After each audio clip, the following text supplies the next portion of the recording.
کھجور کا تنا بھی جانتا ہے کہ حضور میرے نبی ہیں۔ سبحان اللہ۔ حضور جا رہے ہیں، ایک جانور دوڑتا ہوا آیا، اونٹ میرے نبی کے قدموں میں گر گیا۔ حضور نے فرمایا اس کا مالک کہاں ہے، اسے بلاؤ۔ مالک آ گیا، آپ نے فرمایا یہ اونٹ ہمیں بیچ دو۔ اس نے کہا میں بیچ نہیں سکتا، اس کے ذریعے ہم پانی کھینچتے ہیں، بیچتے ہیں، گھر کا گزر بسر ہوتا ہے، اگر یہ میں اونٹ بیچ دوں گا میرا گزارا کیسے ہوگا؟ پھر میرے نبی نے فرمایا تم ان جانوروں کے حقوق ادا نہیں کرتے، ان سے کام زیادہ لیتے ہو، ان کو چارہ کم ڈالتے ہو، ان کا خیال رکھا کرو، جانوروں کے حقوق کا بھی خیال رکھا کرو۔ میرے نبی تو ہر ایک کو اس کے حقوق دینے آئے، انسانوں کو بھی دینے آئے، جانوروں کو بھی دینے آئے۔ تفصیل کا وقت نہیں، حضور علیہ السلام نے فرمایا یہ اونٹ میرے پاؤں میں اس لیے گرا ہے، یہ تمہاری شکایت کر رہا تھا کہ میرا مالک مجھے چارہ کم ڈالتا ہے اور مجھ سے کام زیادہ لیتا ہے۔ اللہ، آپ دیکھیں یہ اونٹ بھی جانتا ہے کہ حضور میرے نبی ہیں۔ سبحان اللہ، بے شک۔ کتنی مثالیں حدیث میں ہیں۔ جتنے نبی آئے صرف انسانوں کے نبی بن کے آئے، جب حضور آئے ساری کائنات کے نبی بن کے آئے، انسانوں کے بھی نبی، جنات کے بھی نبی، حیوانات کے بھی نبی، پتھروں کے بھی نبی، شجروں کے بھی نبی، نباتات کے بھی نبی۔ تو جتنے نبی آتے تھے ان کا زمانہ محدود ہوتا تھا، ان کا علاقہ محدود ہوتا تھا، اور ان کی رسالت کن لوگوں پر ہوگی، کن چیزوں پر ہوگی یہ بھی محدود ہوتا تھا۔ جب میرے نبی تشریف لائے اس شان سے تشریف لائے کہ خاص علاقے کے نبی نہیں، خاص شہر کے نبی نہیں، کسی ایک مخلوق کے نبی نہیں، بلکہ جب حضور دنیا میں تشریف لائے قیامت تک آنے والی ساری انسانیت کے حضور رسول اور نبی بن کے دنیا میں تشریف لائے۔ میرے نبی کے مقام رسالت کے حوالے سے ایک اور خصوصیت یہ ہے، حضور سے پہلے جتنے نبی آئے ان سے کہا گیا تم جا رہے ہو تمہارے بعد ہمارے اور نبی نے آنا ہے، تم جا رہے ہو تمہارے بعد ہمارے اور رسول نے آنا ہے۔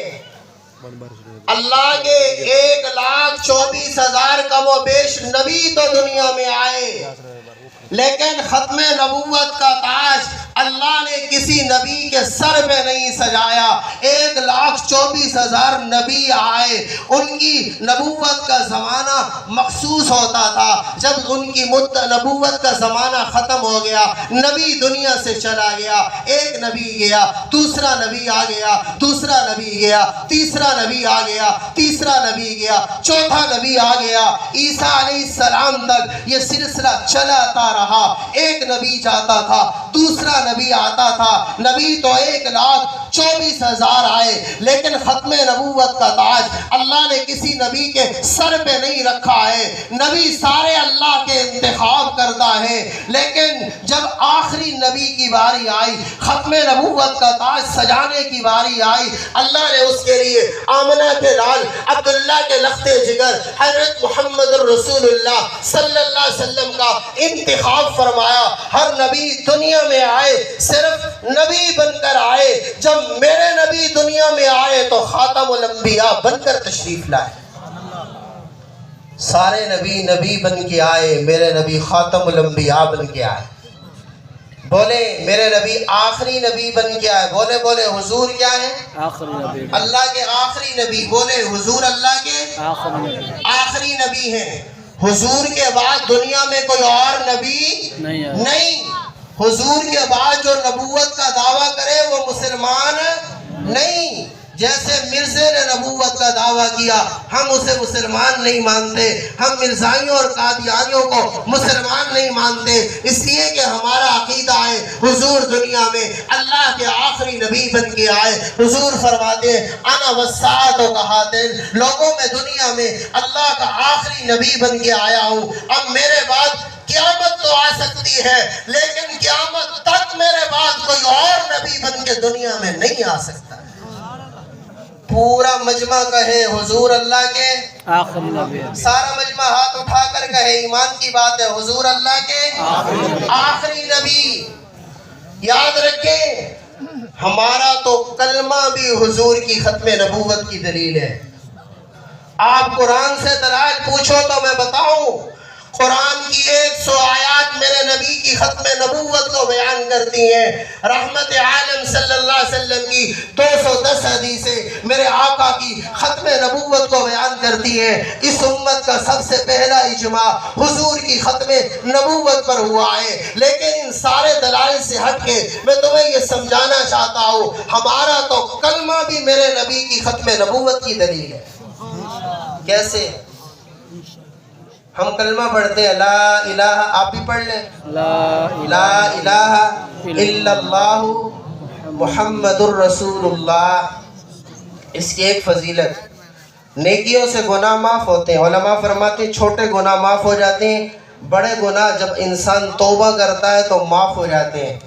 لیکن اس کلمہ کی ایک فضیلت آپ سے عرض کرنے لگا ہوں، جو شخص اخلاص کے ساتھ یہ کلمہ ایک دفعہ پڑھتا ہے، اللہ اس کے 70 کبیرہ گناہوں کو بھی معاف فرما دے۔ اب پورا مجمع بلند آواز سے پڑھے لا الہ الا اللہ محمد الرسول اللہ۔ اب ہمارا تو کلمہ بھی حضور کی ختم نبوت کی دلیل ہے۔ لا الہ الا اللہ میں نقطہ کوئی نہیں، محمد الرسول اللہ میں نقطہ کوئی نہیں، جبکہ پہلے جتنے نبی آئے لا الہ الا اللہ، آدم صفی اللہ نقطہ آ گیا، لا الہ الا اللہ نوح نجی اللہ نقطہ آ گیا، لا الہ الا اللہ ابراہیم خلیل اللہ نقطہ آ گیا، لا الہ الا اللہ موسیٰ کلیم اللہ نقطہ آ گیا، لا الہ الا اللہ عیسیٰ روح اللہ نقطہ آ گیا۔ لا الہ الا اللہ میں شروع سے نقطہ کوئی نہیں، اس لیے کہ رب کے بعد رب کوئی نہیں، رب بھی وہی ہے، خالق بھی وہی ہے، مالک بھی وہی ہے، مشکل کشا بھی وہی ہے، حاجت روا بھی وہی ہے، بگڑیاں بنانے والا بھی وہی ہے، عزت اور ذلت کا مالک بھی وہی ہے، اولاد دینے والا بھی وہی ہے، رزق دینے والا بھی وہی ہے۔ آج ہمارے عقیدوں میں شرک بھی بہت زیادہ آ گیا، لا الہ الا اللہ اللہ کے سوا معبود کوئی نہیں، لا الہ الا اللہ اللہ کے سوا عبادت کے لائق کوئی نہیں۔ اللہ پہ ربوبیت ختم ہے لیکن نبوت جاری تھی، تو آدم صفی اللہ میں نقطہ موجود ہے، اشارہ تھا نبوت جاری ہے۔ نوح علیہ السلام آئے، نوح نجی اللہ میں نقطہ موجود ہے، اشارہ تھا نبوت جاری ہے۔ موسیٰ کلیم اللہ میں نقطہ موجود ہے، اشارہ تھا نبوت جاری ہے۔ جب حضور آئے کلمہ بنا لا الہ الا اللہ محمد الرسول اللہ، لا الہ الا اللہ میں بھی نقطہ کوئی نہیں، محمد الرسول اللہ میں بھی نقطہ کوئی نہیں، اشارہ کر دیا جس طرح رب پہ ربوبیت ختم ہے، محمد پہ نبوت ختم ہے، رب اپنی خدائی میں وحدہ لا شریک ہے، محمد اپنی ختم نبوت میں وحدہ لا شریک ہے۔ اس خدا جیسا خدا بھی کوئی نہیں، محمد جیسا مصطفیٰ بھی کوئی نہیں۔ نعرہ تکبیر، نعرہ تکبیر، تاج و تخت ختم نبوت، تاج و تخت ختم نبوت، نعرہ تکبیر۔ ہمارا تو کلمہ بھی حضور کی ختم نبوت کی دلیل ہے، اور ہر دور میں اس قانون کو بھی چھیڑنے کی کوششیں کی جاتی ہیں۔ ملک میں تاریخ چلی، 53 کی تاریخ چلی، 74 کی چلی، 84 کی چلی،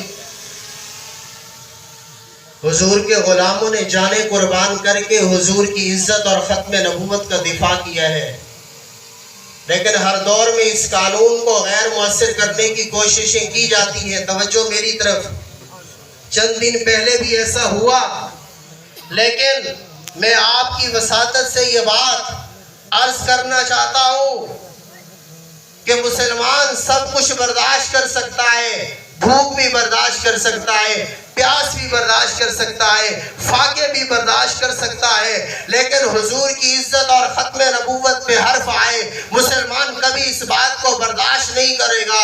ملک بھی ہمارا ہے، ادارے بھی ہمارے ہیں، ہمیں اس ملک سے پیار ہے، ملک بھی ہمارا ہے، اسلام کے نام پر بنا ہے، ادارے بھی ہمارے ہیں، فوج بھی ہماری ہے، پارلیمنٹ بھی ہماری ہے، سب کچھ ہمارا ہے، لیکن اگر بات حضور کی ختم نبوت کی آئے گی تو میں بتا دینا چاہتا ہوں ایک پاکستان کیا ہے، اگر کروڑوں پاکستان بھی ہو تو حضور کی ختم نبوت زبان.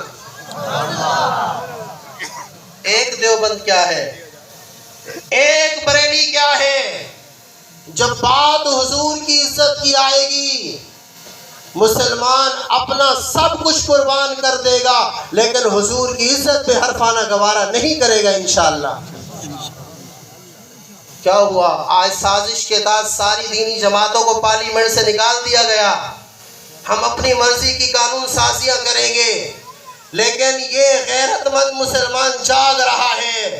قائد جمعیت نے کہا فیصلے ایوانوں میں نہیں میدانوں میں ہوں گے, تو انشاءاللہ ممبر بھی حاضر ہے, محراب بھی حاضر ہے, میدان بھی حاضر ہے. اگر بات حضور کی ختم نبوت کی آئے گی, بات عظمت صحابہ کی آئے گی, بات عظمت اہل بیت کی آئے گی, بات مدارس کی آئے گی, بات مساجد کی آئے گی, بات داڑھی اور پگڑی کی آئے گی, بات پردے کی آئے گی, اگر بات دین اسلام کی آئے گی, تو ہم انشاءاللہ ہر قیمت پر اسلام کا دفاع بھی کریں گے, مدارس کا دفاع بھی کریں گے, مساجد کا دفاع بھی کریں گے, حضور کی ختم نبوت کا دفاع بھی کریں گے, صحابہ اور اہل بیت کی عظمت کا دفاع بھی کریں گے انشاءاللہ. آپ اس کی تائید کرتے ہیں؟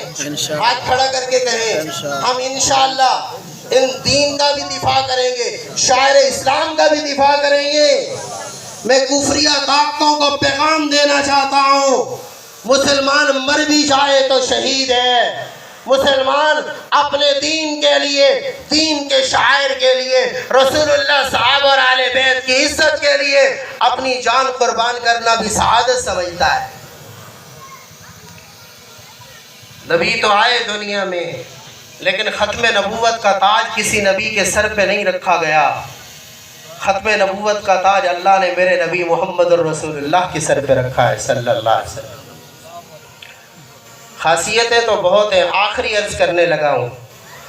آپ پورا مجمع ایک دفعہ کہیں سبحان اللہ. سبحان اللہ. انتظار کی گھڑیاں ختم ہیں. یہ 10 منٹ کی پرچی آئی تھی, 5 منٹ ہونے والے ہیں. 5 منٹ بعد مفتی صاحب آ جائیں گے انشاءاللہ, انشاءاللہ.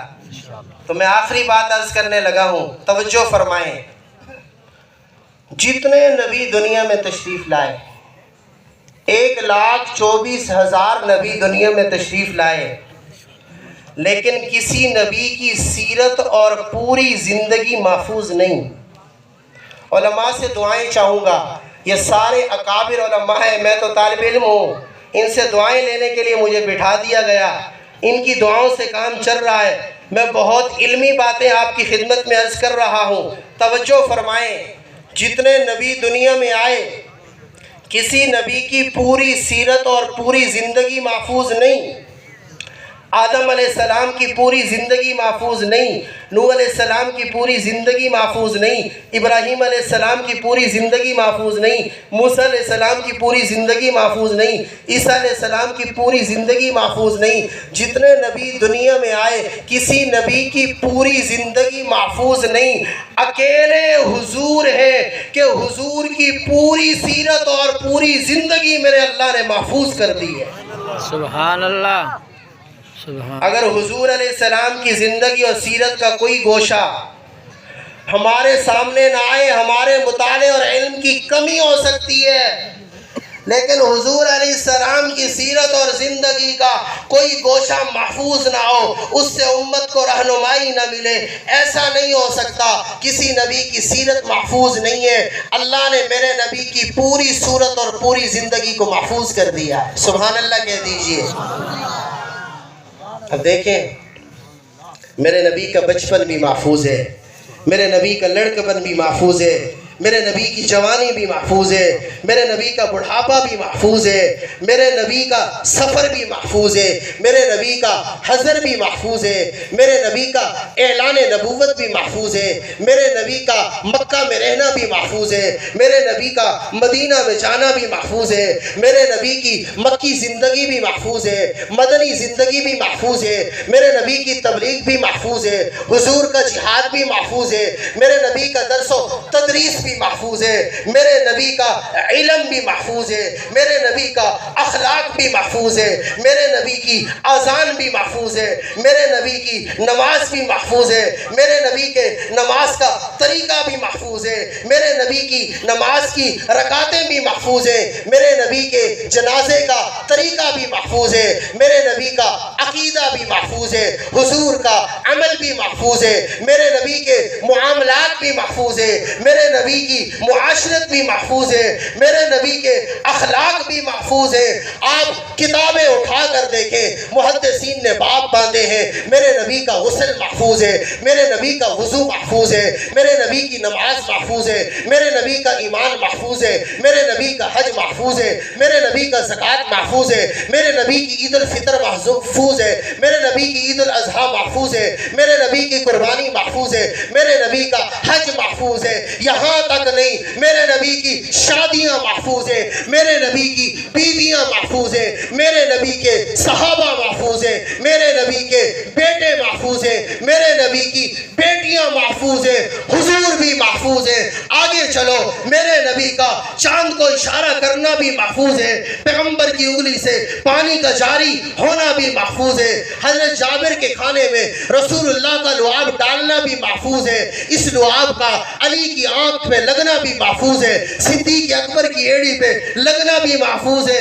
بات کو ختم کرتا ہوں، میرے نبی کی پوری زندگی محفوظ ہے، پوری سیرت محفوظ ہے، حضور کی بیویاں، حضور کے صحابہ، حضور کے اہل بیت بھی محفوظ ہے۔ لوگوں، میرے نبی کے کنائے بھی محفوظ ہیں، میرے نبی کے اشارے بھی محفوظ ہیں۔ سبحان اللہ، کمال کمال۔ کسی نبی کی پوری زندگی محفوظ نہیں، اللہ نے محمد عربی کا اشارہ بھی محفوظ کر دیا ہے،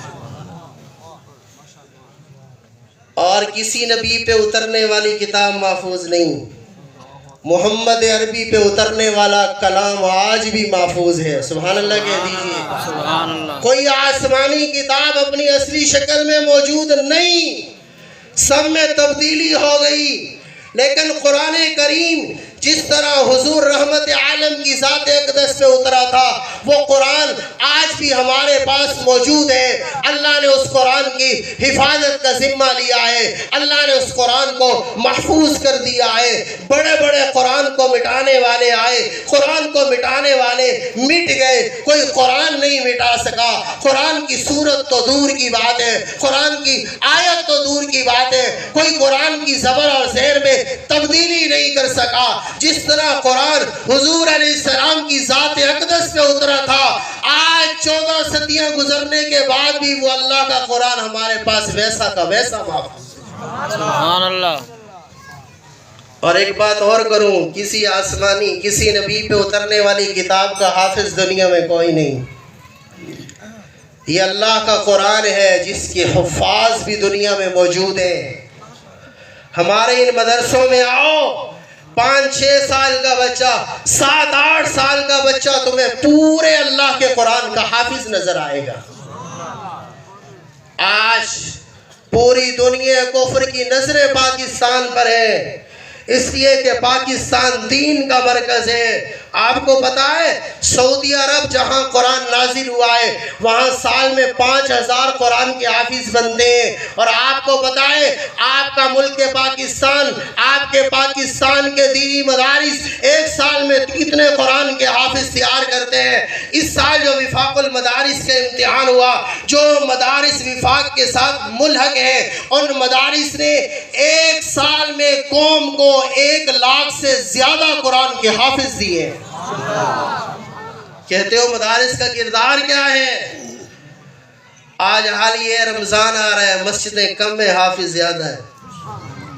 کبھی ایسا نہیں ہوا مسجد و حافظ نہ ملا ہو، کبھی ایسا نہیں ہوا مسئلہ بتانے والا عالم نہ ملا ہو۔